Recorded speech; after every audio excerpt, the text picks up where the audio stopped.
Charter Local Edition. I'm Brad Pomerance in the San Gabriel Valley, joined by Bob Bruesch. You know him well.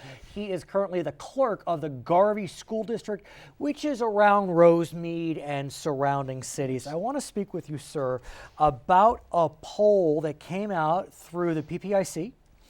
And it talks about a lot of issues that will be on the ballot this coming November. Yes, I know we're going to have a presidential race, we're going to have a senatorial race, but there could be some issues on the ballot impacting schools. I want to talk about school funding and Prop 30. Before we talk about the initiative, in terms of Prop 30, how critical is Prop 30 to education funding here in our state? Well, in general, it's very important because it's a slight increase in the a tax rate.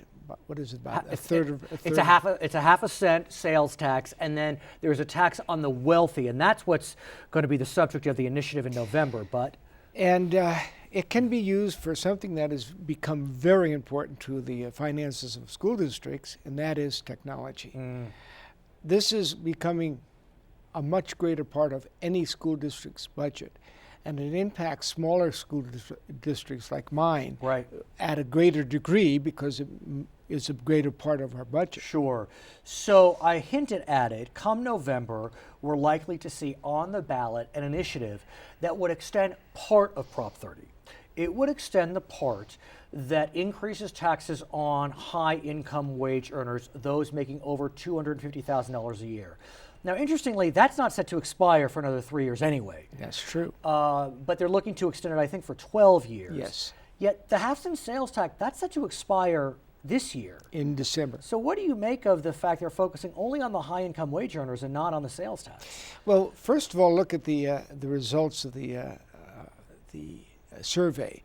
Yes, and the PPIC says, if I may, 60% of likely voters would support an extension on the wealthy. Yes, and that is across the board, but also across the board, the statistics show that about 70% would support a local bond initiative. And we'll talk about that, and I do think that's important. It's actually 62% of likely voters favor extending for 12 years the Prop 30 tax increase. But my question, sir, though, is will that be adequate? Because we will lose that half cent come January 1. And that half cent has been nice. Our economy's been improving, and so we've seen more revenue that way. And we have LCFF and the LCAP, which really affects small districts like mine, especially ones that have high incidence of non-English speakers. And we absolutely have a very unique situation in our school district. Now, I do want to talk about LCFF, but I want to zero in on, are you concerned, even if the extension occurs on the tax on the wealthy, about the elimination of that half-cent sales tax? We are very concerned with any elimination of any funding, because as we go into the 21st century and all the parents are demanding 21st century learning, our costs are going up. Let me give you a quick example. There's a lot of concern on the part of parents about the safety of school district on campus after Sandy Hook. Sure. Just the mere idea of putting safety doors on the front of schools and cameras and surveillance equipment throughout the schools.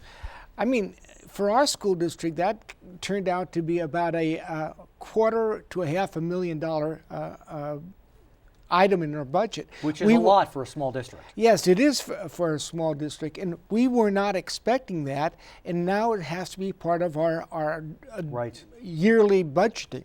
Well, here's the question, and it's a nice segue, if I may, to talk about the local control funding formula, because as part of that, your stakeholders through the local control accountability plan can tell you, we want you to spend more money on security.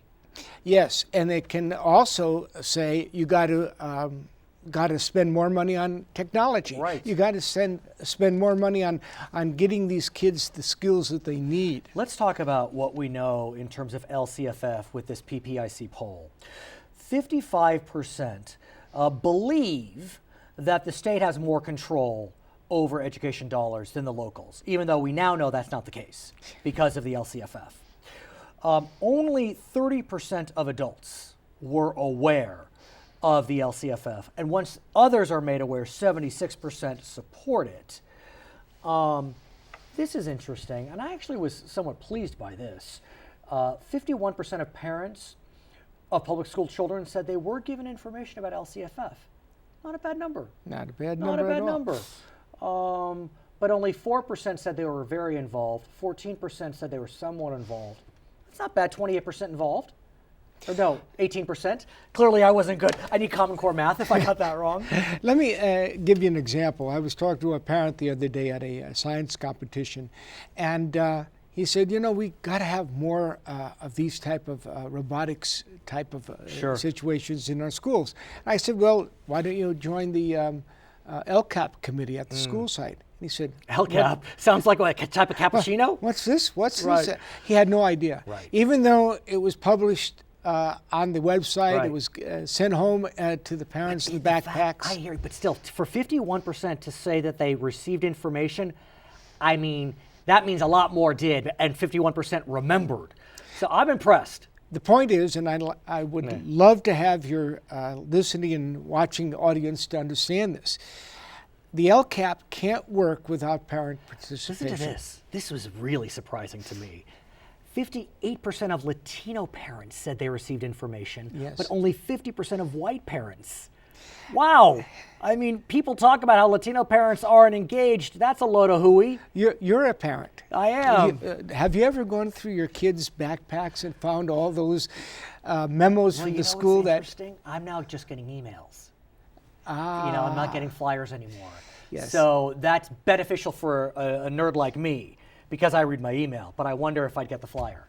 And I'm wondering how carefully parents look at the Right. websites and the emails you get from school sites. It's interesting. My guess is, because I don't go to the websites much, but the emails I read. So I wonder, did Garvey send emails or Oh flyers? yes, both. Yeah. We did everything. I'm going to throw the question Go, back go, to you. please. I don't mind. You're a parent. I You am. have kids going to school. Yeah. Did you participate in the LCAP? So I wish I could say I did. Our children go to an independent school, so we are not part of that system. But unfortunately for my kid's school, I'm too involved. So I'm involved in the equivalent of the independent school LCAP. But I think it's powerful. To me, it's the most powerful I think it's thing. powerful. I'm a great supporter of Governor Brown. I always have been. And it showed that he was really tuned in. Let's talk about Governor Brown, if we may, because Okay. Governor Brown, I believe, is still out against a school bond that is going to be on the ballot. That, to some, is very disappointing. He vetoed having a school bond on the ballot a couple sessions ago, but there is going to be a school bond on the ballot statewide. At this stage, it looks like 63% support it. That's enough. I think you need 55 for a school bond? Yeah. Yeah. It depends on the type of Right, school exactly, bond. Yes. exactly. So what do you think? 63% Well, gets you there, statewide. Governor Brown is right in his assumption that the November ballot is going to be stuffed with stuff. Right. And- but I think he's against it because he's concerned about debt.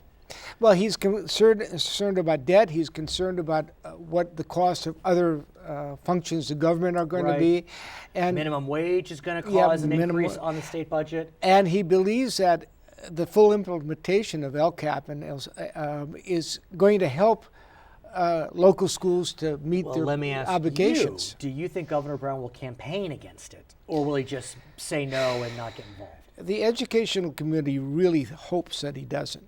I hope he doesn't, because let's face it, when we're looking at the cost of modern education, it isn't buying textbooks, it isn't buying paper and pencils. Right. It's buying big items, big cost items. Big buildings, wired buildings, Actu- computers.